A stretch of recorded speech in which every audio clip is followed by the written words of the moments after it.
So today is the 12th? 13th already. Finally we're at the site, finally got our boat figured out. And we're doing surface collection here along the beach. And we found our first somewhat unusual find. This is a rock, it's about the size of 2 decks of cards put together. And it's got lines here along the flat surface. And then it's got this groove. And this is a bark beater. And basically what the Maya would do, the ancient Maya would wrap a flexible stick around here and make it almost look like a club. And then they would use fig bark, and they'd lay it out on a flat surface, and then use this to beat it flat, and they would make paper, they would make books out of this. So this single artifact tells us that there was writing at this site. Not really a surprise, but this is the main evidence we're going to find. The other evidence of writing would be something like a stylus or a conch shell cut where they would put ink in it, but those things are almost never found. They would erode out here. We might find one in a grave if we were really lucky, but this is fantastic evidence, and we found it on the first day of collecting artifacts, so very happy about that. Here we have Christina, Ashley, and Jillian from left to right. They are searching for pottery inside a 2-meter square that's laid out with these measuring tapes. It's aligned to the north.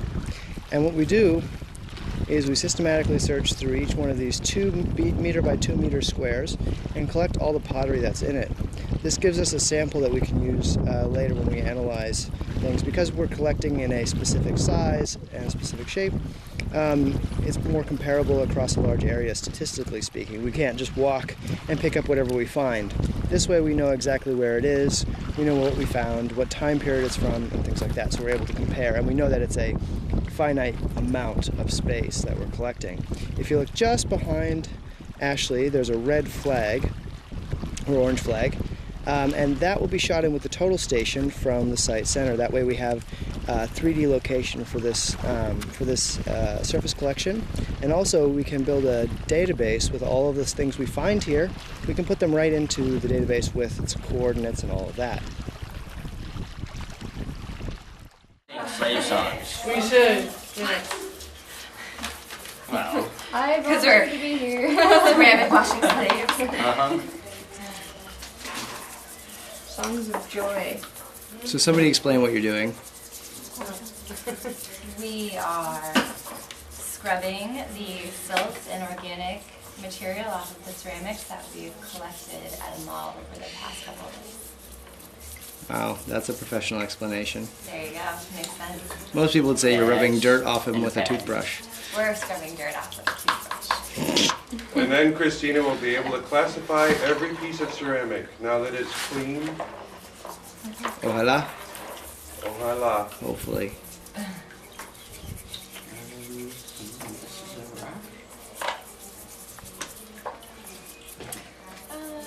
No.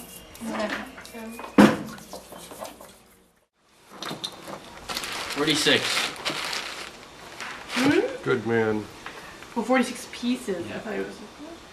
Here we have Jillian / Janelle, Jason, and Ashley doing one of the most exciting things you can possibly do on an archaeological project. After, of course, washing pottery is labeling them. So they're going to give a unique designation to each one of these pieces so that when Christina does her pottery analysis, she can mark which ones are which. Unique. I thought we were all supposed to put the same number on.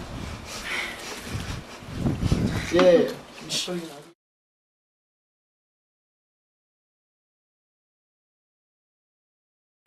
Here we have Ashley and Jair doing a soil probe, which pushes a small metal pole into the ground, and it pulls up a core sample.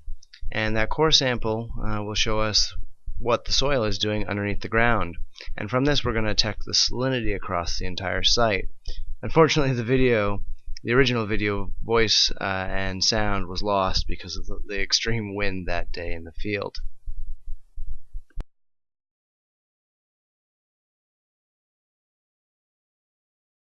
This is the fairly typical stratigraphy that we're finding up here on I would just call this the platform leading up to the pyramids and the structures. It's a fairly dark, moderately organic, loosely structured, granular silt loam fine silt loam. There's a good bit of shell, often finding pottery, some gravels. About it. Here we have Christina, who's drawing one of the many bones that we've been finding eroding out of the beach. This is a highly erosional environment with the waves lapping on the shore, and we found a number of individuals buried here on the shore, so we've had to draw and carefully photograph the bones. Here you can see our almost complete burial of what appears to be an adult woman, although that age and sex identification will have to be verified soon when we get the rest of the burial out of the surface collection.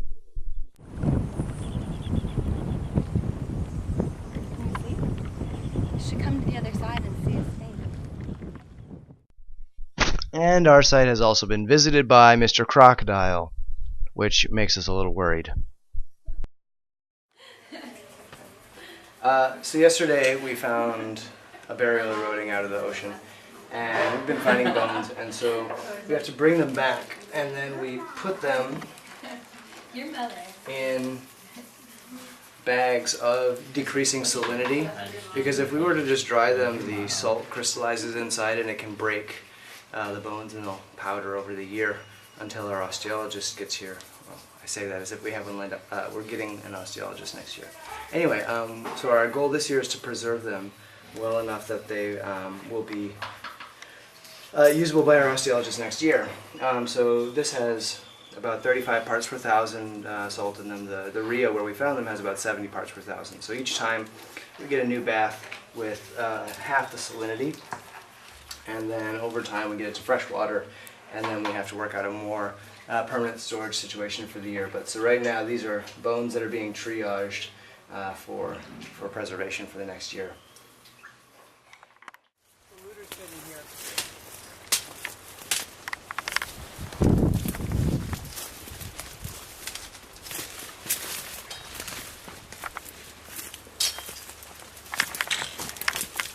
But this over here is what we don't like to see.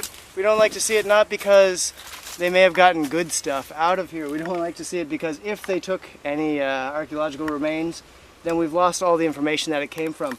Maybe they hit a grave. Maybe they just hit fill. The fill can tell us what years this may have been built, things like that, and they may have taken all that information away from us. So we don't.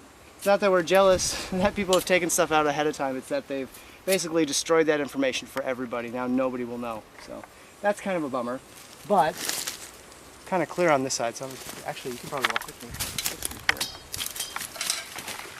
We just didn't know where the trail was. A lot of times local people make trails coming up these, and as soon as you get to the top you see a super easy trail to walk up, which is kind of what this looks like. It may not look super easy, but it's pretty easy compared to it.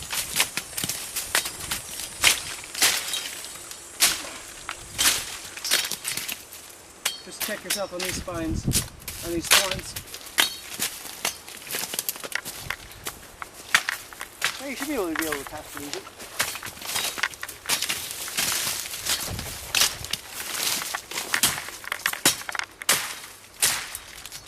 Usually we just clear cut these entire things. We cut all the vegetation off them because the vegetation here is so, well, not here, but in other parts of Yucatan it grows back in a season. So we have no qualms about cutting it all down, but here we can't. That's the jaguar mapping.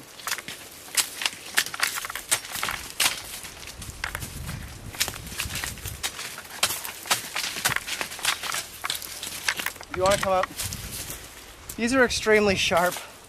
They'll go right through all your clothing, and they will hurt.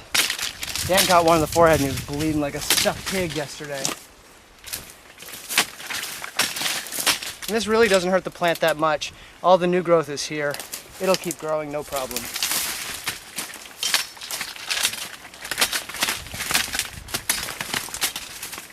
Your feet doing okay? Mm-hmm. Cool. Uh-oh. Now it's getting nasty. I don't know. Geez, there is a path. Haha, Dan's gonna be pissed. Dan tried for a half hour yesterday. It's on the other side.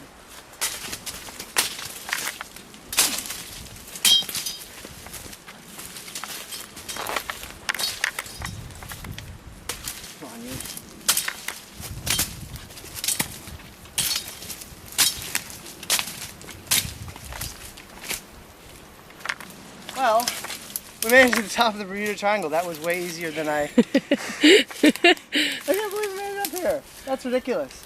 Unfortunately, it's completely dense. We were hoping to put the total station up here and map, but it looks like we're hosed, so oh well.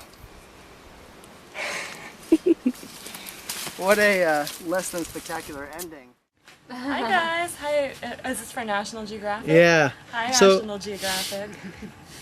So, one nice thing about archaeology in Yucatan is there's lots of projects, and this is the project where I did my dissertation, so we just thought we'd come by for the afternoon and hang out with Jessica, who's working on her dissertation work eventually here. Thank you, National Geographic. Yay!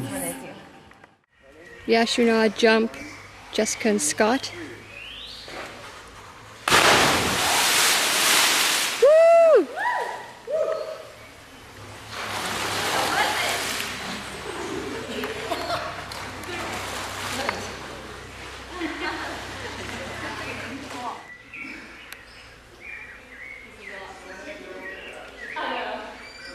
Oh. I was not ready for that. He did not waste any time.